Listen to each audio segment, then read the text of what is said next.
Καλημέρα φίλες και φίλοι. Μαζί θα μπορέσουμε να συζητήσουμε για τα προβλήματα που αντιμετωπίζουν στην Δυτική Θεσσαλονίκη αρκετοί δήμοι και για τον λόγο αυτό θα παρακολουθήσετε μία προεκλογική συζήτηση που θα γίνει με 3 υποψήφιους δημοτικούς συμβούλους. Να ξεκινήσουμε με την παρουσίασή τους. Αριστερά και πρώτος είναι ο Αθανάσιος ο Μακρύς, υποψήφιος Δημοτικός Σύμβουλος Ελευθερίου Κορδελιού Ευόσμου της παράταξης Ανεξάρτητη Δημοτική Πρωτοβουλία με επικεφαλής τον Κώστα Σωτηράκη, ο Θοδωρής Μαραντίδης, υποψήφιος Δημοτικός Σύμβουλος Παύλου Μελά της παράταξης Έχεις Επιλογή και επικεφαλής ο Ιωάννης Μοσχούλας και ο Δημήτρης Παυλακούδης, υποψήφιος Δημοτικός Σύμβουλος Αμπελοκήπων Μενεμένης της παράταξης Πολίτες σε Δράση. Επικεφαλής είναι ο Γιώργος Κυριλίδης. Κύριοι, καλημέρα σας. Χαιρόμαστε που σας έχουμε κοντά μας και θα θέλαμε να σας θέσω το εξής ερώτημα. Το ερώτημα είναι αν υπάρχει η δυνατότητα διαδημοτικής συνεργασίας για την από κοινού αντιμετώπιση των προβλημάτων της Δυτικής Θεσσαλονίκης, που είναι αρκετά τα προβλήματα που ταλανίζουν εδώ και δεκαετίες τον τόπο μας και θα πρέπει να γίνουν ακόμη περισσότερα το επόμενο διάστημα. Να ξεκινήσουμε λοιπόν, φίλες και φίλοι, με τον κύριο Μακρύ, και το πρώτο ερώτημα είναι η ανεργία. Μέσα από μια διαδημοτική συνεργασία πώς μπορεί να μετριαστεί, πώς μπορεί να αντιμετωπιστεί αυτή η ανοιχτή πληγή της ελληνικής κοινωνίας, που δεν είναι άλλη από την ανεργία, που είναι ακόμη χειρότερα τα ποσοστά και λόγω της κρίσης τα τελευταία χρόνια. Νίκο, καταρχήν να σε καλωσορίσω στη σημερινή μας πρωτοβουλία που αναλάβαμε εγώ ως υποψήφιος του κ. Κώστα Σωτηράκη, ο φίλος μου ο Θοδωρής ο Μαραντίδης για την πρωτοβουλία του, καθώς επίσης και ο Δημήτρης Παυλακούδης. Ευχαριστώ πάρα πολύ που ήρθαμε σήμερα να κάνουμε αυτή τη συζήτηση. Τα προβλήματα είναι κοινά όλων των Δήμων. Κανείς μέχρι τώρα δεν είχε πάρει αυτή την πρωτοβουλία, παρά μόνο εμείς οι τρεις σε μια συγκέντρωση, μια φορά που πίναμε ένα καφέ, αποφασίσαμε να κάνουμε αυτή τη συνεργασία. Τα προβλήματα είναι κοινά και είναι και πάρα πολλά. Βασικό πρόβλημα είναι η ανεργία των νέων. Η ανεργία των νέων μαστίζει σε μεγάλο βαθμό όλη την νεολαία από ηλικία 18 έως και 45 ετών. Ο Δήμος πώς μπορεί να βοηθήσει σε αυτό το θέμα? Με ποιον τρόπο? Μπορεί να βοηθήσει με τη μεριά του ότι μπορεί, τουλάχιστον η δική μας η παράταξη, αποφάσισε ο κ. Κώστας Σωτηράκης και φυσικά όλοι μας στην παράταξη, να δημιουργήσουμε ένα τύπου μικρού ΑΕΔ στο Δήμο. Δηλαδή πώς θα γίνει αυτό? Θα γίνει με καταγραφή άνεργου προσωπικού. Αυτό το προσωπικό, το οποίο θα είναι καταγεγραμμένο, θα γράφει το τι επάγγελμα κάνει, τι έχει σπουδάσει ή τι γνώσεις έχει. Και κάποιος επαγγελματίας ο οποίος θα ψάχνει να βρει έναν υπάλληλο, δεν χρειάζεται να απευθύνεται σε μια εφημερίδα ή σε κάποιο ΑΕΔ, γιατί και τα ΑΕΔ, όπως ξέρετε, δεν λειτουργούν με το σωστό τρόπο. Θα ενημερώνεται μέσω του γραφείου διασύνδεσης της πύλης του Δήμου μας και θα ενημερώνει κάποιος επιχειρηματίας ότι εγώ θέλω ένα ζαχαροπλάστη. Εμείς θα έχουμε καταγεγραμμένους αυτούς που έχουν τη γνώση του ζαχαροπλάστη και από εκεί και πέρα θα προσπαθούμε να στείλουμε δικούς μας ανθρώπους του Δήμου του δικού μας σε έναν επιχειρηματία δικό μας. Δηλαδή στην ουσία θα γίνεται μια βοήθεια ενός συνανθρώπου μας. Πολύ ωραία. Να περάσουμε λίγο και στον κύριο Μαραντίδη πάνω στο θέμα αυτό της ανεργίας. Πώς μπορεί να επιληθεί στη δική σας περιοχή αλλά και ευρύτερα από την περιοχή σας το πρόβλημα αυτό? Νίκο, εγώ δεν θα δώσω θετικά μηνύματα όσο αφορά το μήνυμα που πέρασε ο Θανάσης. Είναι μια ωραία πρωτοβουλία αυτή που θα πράξει ο Δήμος να κάνει και θα συμφωνήσω περαιτέρω για να προσθέσω μόνο ότι η ανεργία πρέπει όντως να αρχίσει να καταγράφεται σε έναν Δήμο και να μην γυρίζουμε την πλάτη μας στους ανέργους ανθρώπους. Μπορούμε με προγράμματα του ΕΣΠΑ να εκμεταλλευτούμε τα προγράμματα του ΕΣΠΑ της Ευρωπαϊκής Ένωσης και να μπορούμε αυτούς τους ανθρώπους με δίμηνα τρίμηνα να τους δώσουμε μια απασχόληση. Γιατί όσο περνάει ο καιρός, τόσο χειρότερα γίνονται τα πράγματα. Ασφαλώς στην πρωτοβουλία που θα πράξουν οι άνθρωποι θα μπορούμε να συμμετάσχουμε όλοι οι Δήμοι των δυτικών συνοικιών για να μπορέσουμε τουλάχιστον στις δυτικές συνοικίες να δημιουργήσουμε αυτόν τον ιδιωτικό ΑΕΔ. Δεν θα υπάρξει πρόβλημα δηλαδή νομίζω στη συνεργασία μας. Ιδιωτικό περισσότερο γιατί στην ιδιωτικοποίηση πηγαίνει έτσι. Δηλαδή ο εκάστοτε εργοδότης θα παίρνει τηλέφωνο, υποθέτω σε ένα 4-5 αριθμό και θα ενημερώνεται από τους εκάστοτε υπαλλήλους του Δήμου. Στην ουσία είναι ένας ιδιωτικός ΑΕΔ και όχι κρατικός περισσότερο. Πιστεύεις ότι μπορεί να τονώσει σημαντικά, να βοηθήσει σημαντικά? Ασφαλώς θα μπορέσει να βοηθήσει σημαντικά αυτούς που δεν εργάζονται, τους ανέργους. Και άμεσα. Και άμεσα κιόλας μάλιστα, βέβαια. Εσύ, Δημήτρη, πες μας πάνω στο σοβαρό αυτό πρόβλημα της ανεργίας, πώς μπορεί να αντιμετωπιστεί? Εγώ πιστεύω ότι τα πράγματα είναι ολίγοντι περίπλοκα όσον αφορά τη διαχείριση του κομματιού, του τμήματος ανεργία από την αυτοδιοίκηση. Δηλαδή θα πάω το πράγμα λίγο πιο μέσα, πιο βαθιά, από την άποψη ότι θα έπρεπε κάποια στιγμή οι Δήμοι να έχουν μια αυτονομία διαχείρισης πόρων. Και το λέω αυτό γιατί καθημερινά ακούμε πολλούς συνδημότες μας, φαντάζομαι και στους υπόλοιπους Δήμους, να έχουν παράπονα ότι απολύονται καθαρίστριες, καταργήθηκε η δημοτική αστυνομία, οι σχολικοί φύλακες. Πάρα πολλοί νέοι που έχουν ιδιωτικές επιχειρήσεις στους Δήμους κλείνουν επιχειρήσεις ή μένουν άνεργοι, γιατί η οικογενειακή επιχείρηση βασίζεται κυρίως στην τοπική αγορά. Φυσικά είναι κάτι σημαντικό αυτό που προτίθεται να κάνει ο κύριος Σωτηράκης και εγώ ακούω τώρα εδώ για το Κορδελιό, και θα ήταν σημαντικό να γίνει κάτι διαδημοτικό, γι' αυτό άλλωστε είμαστε και σε αυτό το τραπέζι. Όμως το βασικό πρόβλημα για μένα είναι το πώς θα μπορέσει ενδεχομένως να τονωθεί η τοπική αγορά, δηλαδή να ενισχύσουμε πέρα από την απασχόληση των νέων, να διαχειριστεί και το χρήμα η τοπική αγορά, δηλαδή το χρήμα της περιοχής να μένει στην περιοχή. Και το λέω αυτό γιατί στη Μενεμένη, ας πούμε, που είναι ένα δημοτικό διαμέρισμα της περιοχής μας, του Δήμου μας, υπάρχει τρομερό πρόβλημα με την αγορά, ότι τα χρήματα φεύγουν όλα στο κέντρο. Δεν υπάρχει τίποτα τοπικό, ουσιαστικό. Με αποτέλεσμα να φυτοζωούν οι επιχειρήσεις. Άρα, με το θέμα αυτό της τόνωσης της τοπικής οικονομίας θα μπορέσει να αντιμετωπιστεί ή να μετριαστεί λίγο το σοβαρό αυτό πρόβλημα της ανεργίας. Πώς μπορεί να υπάρξει μια ανάκαμψη της τοπικής οικονομίας, κοινωνίας εκεί στην περιοχή σας και να το δούμε σε όλους τους Δήμους? Καταρχήν το πρόβλημα είναι κοινό. Δηλαδή δεν υπάρχει ανεργία Αμπελοκήπων, ανεργία Μενεμένης, Κορδελιού. Η Δυτική Θεσσαλονίκη είναι η αδικημένη πλευρά της πόλης εδώ και πάρα πολλές δεκαετίες, όχι μόνο τώρα. Απλά τώρα βιώνουμε την κρίση ακόμη χειρότερα. Επομένως, αυτό που θα μπορούσε να γίνει είναι ένας συνδυασμός ιδεών. Έτσι.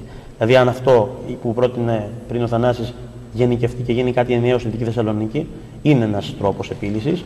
Ο Δήμαρχος, ας πούμε, σε εμάς, ο Αμπελόκηπος, ο κ. Κυρίζογλου, τον οποίο δεν μηδενίζουμε φυσικά, αλλά έτσι, τονίζουμε τα στοιχεία τα όσα δεν έκανε, απλά περιορίζεται στα δημοτικά τέλη. Δεν ενισχύει όμως την αγορά, ούτε βοηθά τους νέους να βρουν δουλειά με το να περιορίσει, να μηδενίσει τα δημοτικά τέλη για μία χρονιά και να πάρει τα χρήματα μέσω φόρων. Θοδωρή, πιστεύεις η τόνωση της τοπικής οικονομίας πώς μπορεί να επέλθει? Είναι ένα θέμα το οποίο θέλει συζήτηση, βέβαια. Δεν είναι τόσο εύκολο να πράξουμε μέσα σε μία μέρα ή σε 2 μέρες. Καταρχήν πρέπει να γίνει καταγραφή των ανέργων. Δεν γνωρίζουμε το μέγεθος που απευθυνόμαστε. Με εθελοντικές ομάδες ασφαλώς ή με ανθρώπους οι οποίοι τουλάχιστον γνωρίζουν πολλά περισσότερα από εμάς. Από εκεί και πέρα θα πρέπει να βρούμε τα εκάστοτε επαγγέλματα που έχουν ελλείψεις ή τουλάχιστον αυτοί οι άνθρωποι θα μπορέσουν να εργαστούν σε κάποια άλλα επαγγέλματα τα οποία ίσως δεν έχουν κάνει ποτέ στη ζωή τους αλλά θα ήθελαν να εργαστούν.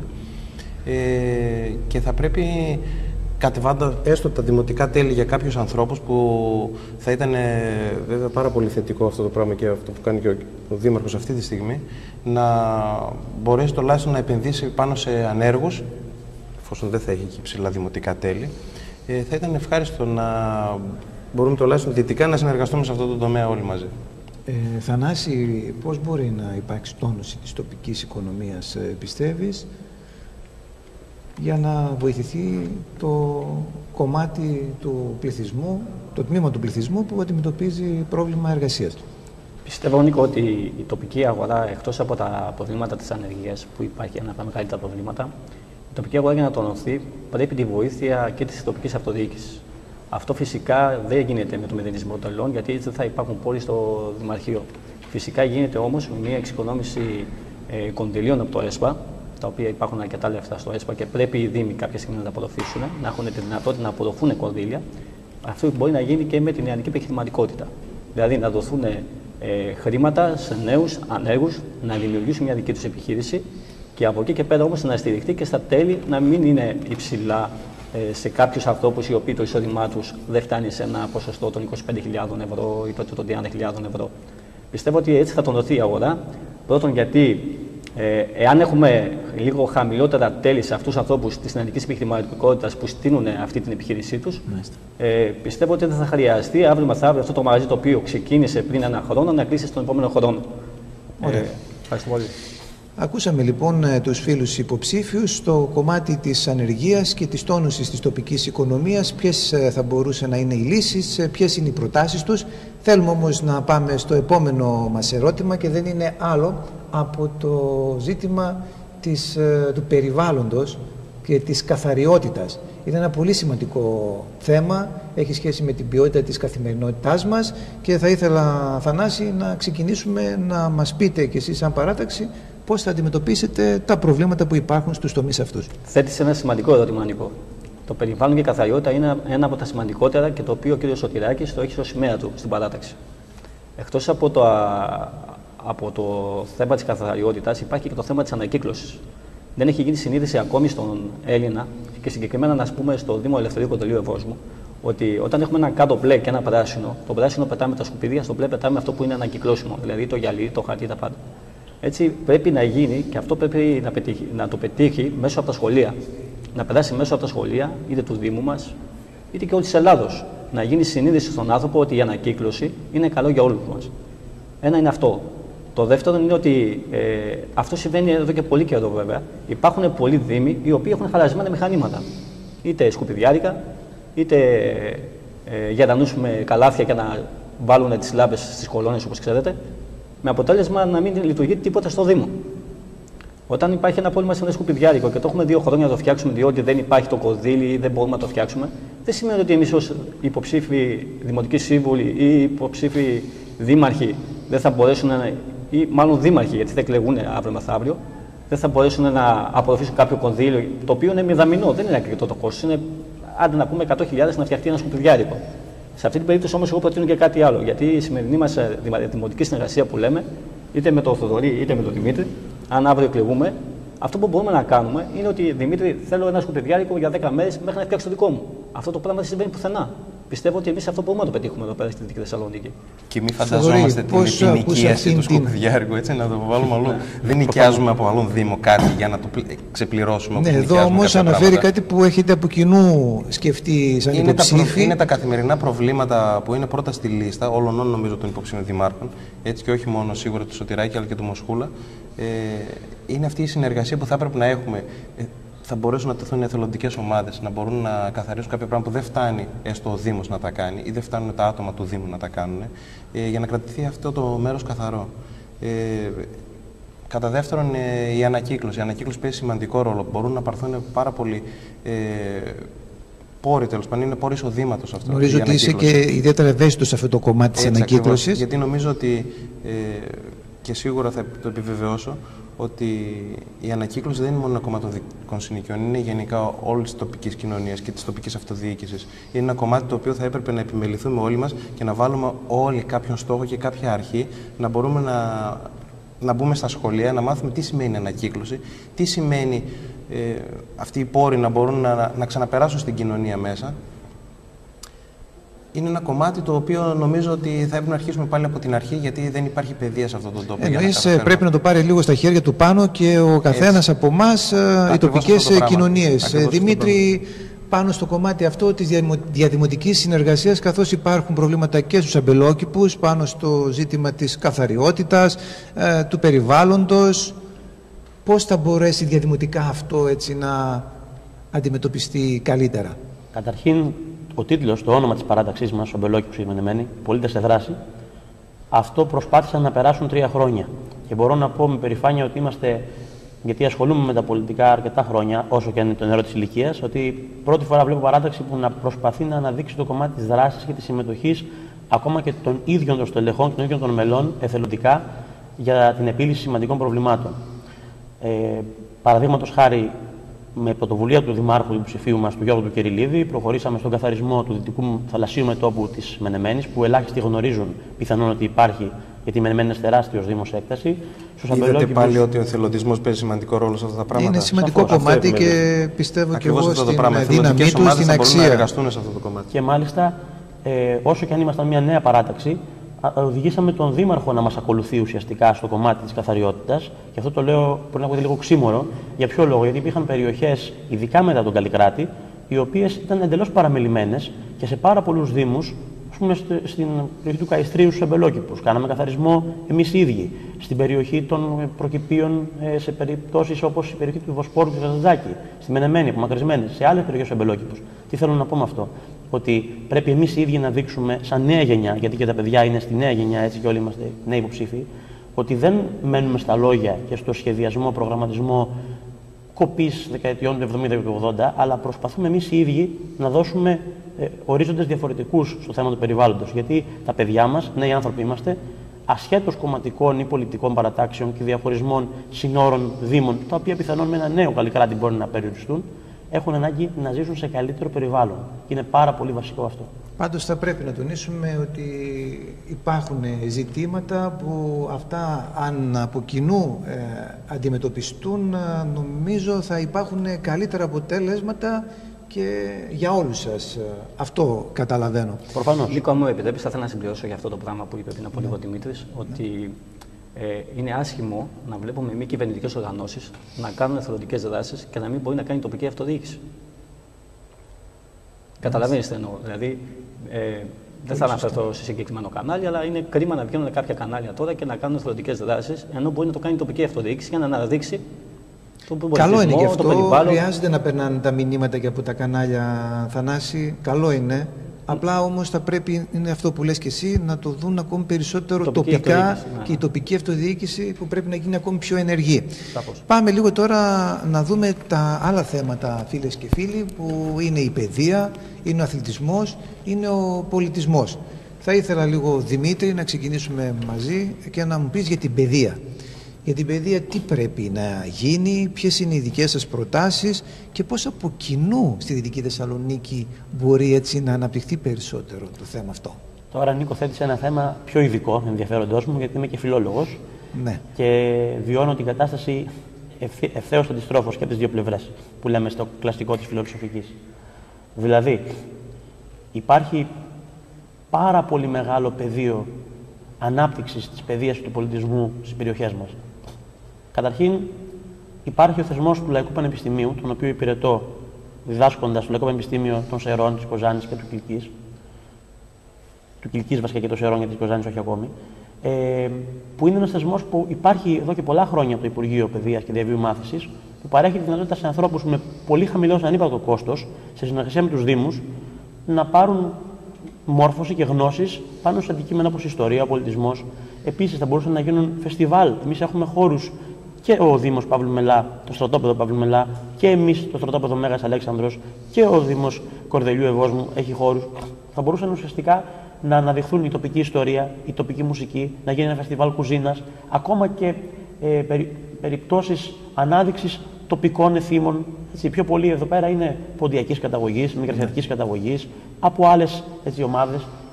Δηλαδή θέλω να πω ότι δεν είναι μόνο το να χτίζουμε σχολεία, που σαφώς χρειάζονται, έτσι, προφανώς, ή μόνο το να λύσουμε το γνωστό θέμα της διπλοβάρδιας που υπήρχε παλιά, είναι και το πώς θα φέρουμε τα παιδιά και τους ανθρώπους κάθε ηλικίας να νιώσουν ότι η γειτονιά τους μπορεί να γίνει φορέας παιδείας και πολιτισμού. Θοδωρή, στην περιοχή εκεί τη δική σας, στον Δήμο, έχετε χώρους, έχετε αρκετούς χώρους, όπου τι θα μπορούσε να γίνει για την παιδεία? Κοίταξε να δεις, Νίκο, οι χώροι μπορεί να υπάρχουν, δεν υπάρχουν κατάλληλες εθελοντικές ομάδες να δημιουργήσουν αυτόν τον πολιτισμό. Ειδικά στο στρατόπεδο Παύλου Μελά, Καρατάσου, σε ΔΑΚ του Δήμου συγκεκριμένα, δεν υπάρχει αυτή η δράση μεγάλη που θα μπορούσε να απευθυνθεί σε αυτόν τον κόσμο, ο οποίος είναι ποντιακής καταγωγής ή θρακιώτικης καταγωγής. Γιατί αυτοί οι δήμοι των δυτικών συνοικιών δεν περιορίζονται σε σύνορα. Ασφαλώς βλέπουμε πολλές φυλές μέσα σε έναν δήμο. Θα μπορούσαμε να εκμεταλλευτούμε αυτές τις ομάδες ή έστω αυτούς τους χώρους, να μπορέσουμε να δημιουργήσουμε κάποια φεστιβάλ, να έρθει πλέον ο κόσμος μαζί, να δημιουργηθεί ένα κοινό στοιχείο. Ωραία. Και πριν πάμε λίγο στο πρώτο βήμα, θα ήθελα, Θανάση, και τη δική σου, έτσι. Νίκο, όπως ξέρεις, και εγώ έχω τελειώσει ένα πανεπιστήμιο. Είμαι καθηγητής θεολογίας. Στο Αριστοτέλειο Πανεπιστήμιο έχω τελειώσει. Και εμένα είναι ευαίσθητο αυτό το θέμα της παιδείας. Αυτό το οποίο θα έλεγα εγώ είναι ότι όλοι οι Δήμοι, εκτός από το διαβίου μάθησης, υπάρχουν και νέοι καλλιτέχνες που έχουν σπουδάσει είτε κάποιο βιολί, κάποια κιθάρα ή κάποιο μουσικό όργανο άλλο. Αυτό μπορεί να το αναδείξει η τοπική αυτοδιοίκηση με κάποια μικρά φεστιβάλ, είτε στο Δήμο Βόσμου, είτε Μενεμένης, είτε Δήμου Παύλου Μελά. Αυτό το λέμε κιόλας και στο πρόγραμμά μας με τον κύριο Κώστα Σωτηράκη, ότι πρέπει να αναδείξουμε τους νέους καλλιτέχνες, τους οποίους έχουμε στο Δήμο μας. Και αυτή είναι πολύ. Ωραία. Στο σημείο αυτό θα κάνουμε το πρώτο μας διάλειμμα και θα συνεχίσουμε με τα υπόλοιπά μας θέματα, που είναι ο αθλητισμός, που είναι ο πολιτισμός, και θα ολοκληρώσουμε στον τρίτο κύκλο με την τοποθέτηση την προσωπική του καθενός, για ποιον λόγο, στο ερώτημα, θα απαντήσετε στο ερώτημα για ποιο λόγο κατεβαίνετε στις εκλογές.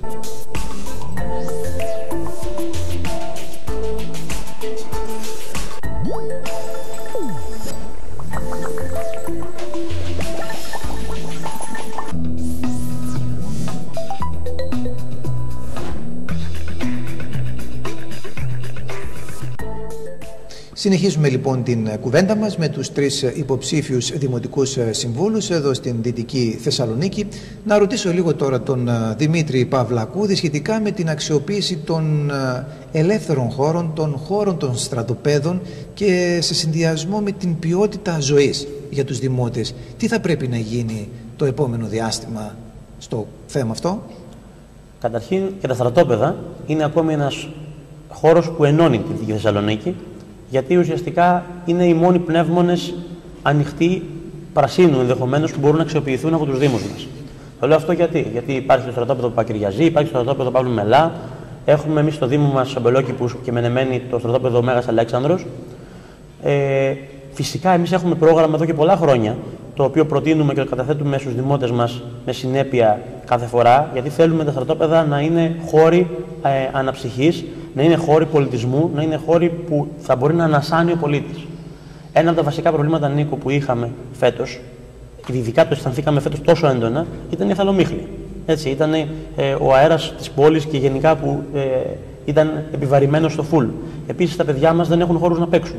Είμαι τυχερός που πρόλαβα να παίξω σε αλάνες και τα λοιπά, σε άλλους ανοιχτούς χώρους. Δηλαδή, θέλω να πω, θα μπορούσε να γίνει στρατόπεδο σε εμάς, παραδείγματος χάρη, και πάρκο περιβαλλοντικό, αναψυχής, και θα μπορούσε να χρησιμοποιηθεί ώστε να έχουμε ένα μικρό ποδηλατόδρομο για μικρά παιδιά, ώστε να γίνεται, ας πούμε, μια εξοικείωση με αυτό το φιλικό προς το περιβάλλον μέσο. Έχουμε ήδη την ενορία της Αναστάσεως του Κυρίου και θα μπορούσαν ήδη να γίνουν και άλλα φεστιβάλ πολιτισμού. Γίνεται η ανθοέκθεση βέβαια από το Δήμο Αμπελοκήπων κάθε χρόνο.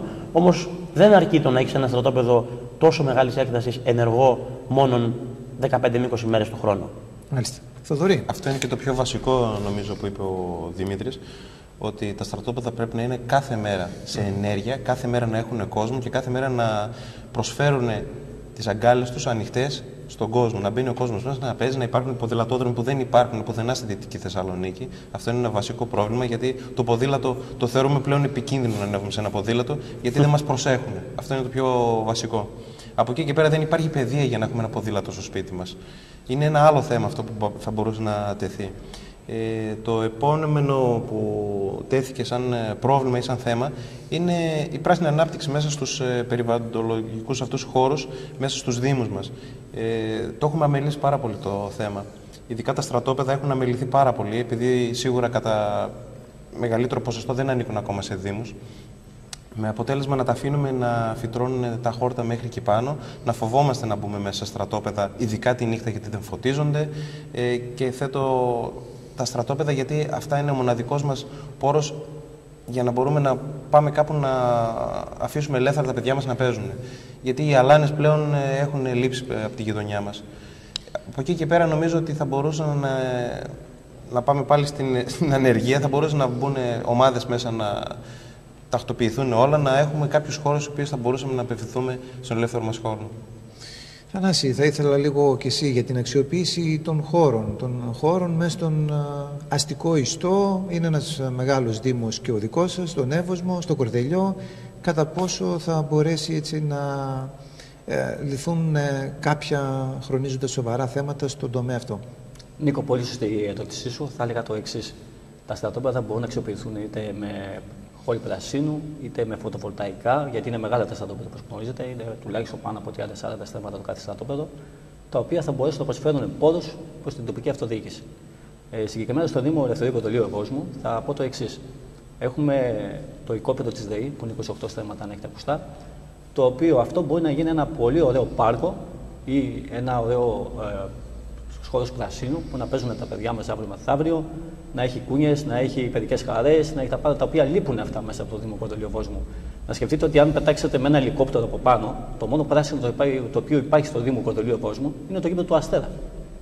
Πραγματικά, άμα ρίξετε μια ματιά από πάνω, γιατί άμα μπείτε στο ίντερνετ και πατήσετε το Google Earth να δείτε λίγο πού υπάρχει πράσινο, θα δείξει μόνο το στρατόπεδο του Αστέρα. Πραγματικά είναι μια περιοχή που έχει γίνει τσιμέντο. Ναι, έχει γίνει τσιμεντούπολη στην ουσία το Κοντολίου Βόσμου. Βέβαια έχει μεγάλη ανάπτυξη, αλλά δυστυχώς η ανάπτυξη όμως δεν έρχεται μόνο από τις πολυκατοικίες και τα κτίσματα και τα τσιμέντα. Πρέπει να γίνει και οι χώροι πρασίνου.